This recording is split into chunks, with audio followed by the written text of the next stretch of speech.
Salut tout le monde! Donc aujourd'hui, on se retrouve encore dans la concession du groupe Piaggio de Moto Limité, puis on va parler de la mythique marque de moto, Moto Guzzi. Donc, la première idée de Moto Guzzi est née au courant de la Première Guerre mondiale. C'est en 1921 que le lancement officiel se fait. Donc, on va commencer avec des petits modèles pour s'en aller jusqu'en 1965 environ, où le premier gros modèle de la série qu'on connaît aujourd'hui est né, qui est la V7. Donc, la V7 qui est un modèle à la base créé pour un usage militaire.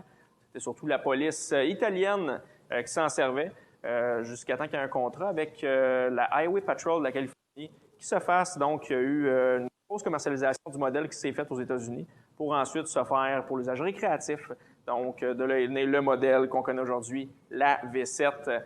Donc, le modèle ici va avoir un moteur de 853 cc qui va développer 65 chevaux. Donc, une belle puissance pour les balades, pour le gabarit de la moto. On reste vraiment avec un style de conduite et un feeling très, très, très rétro. Donc, c'est l'essence même de la marque Moto Guzzi.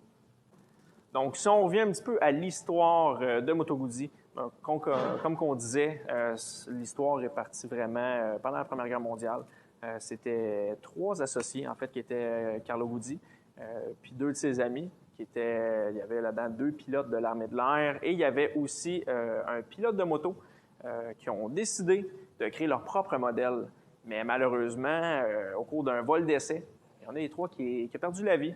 Donc, en son honneur, c'est là que le fameux logo de l'aigle sur la tank de la Moto Guzzi est né. Donc, c'est vraiment une commémoration en l'honneur de leur ami décédé.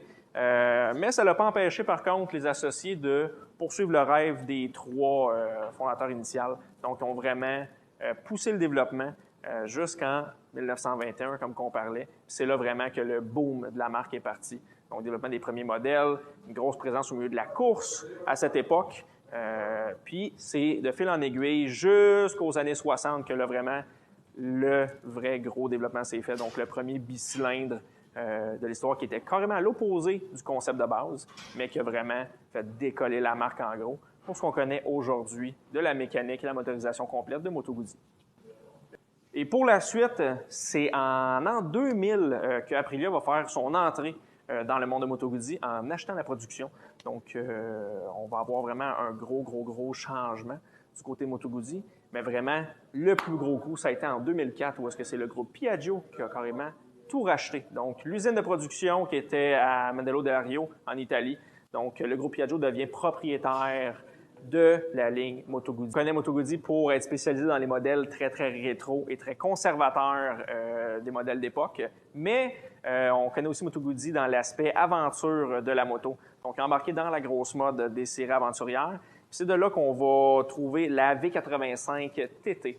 La V85 TT qui est en fait un modèle aventure avec des lignes et des courbes qui rappellent un petit peu les modèles rétro, le style classique de Moto Guzzi, mais avec un petit peu plus de technologie. Un moteur de 853 cc aussi, mais par contre, qui développe 80 chevaux, donc un petit peu plus puissant, qui va permettre de pouvoir charger confortablement dans les vallées, quoi que ce soit, si on les installe, rouler à deux personnes, faire des très longues distances. Donc, on a une motorisation qui va permettre un usage un petit peu plus varié, si on peut dire ça comme ça.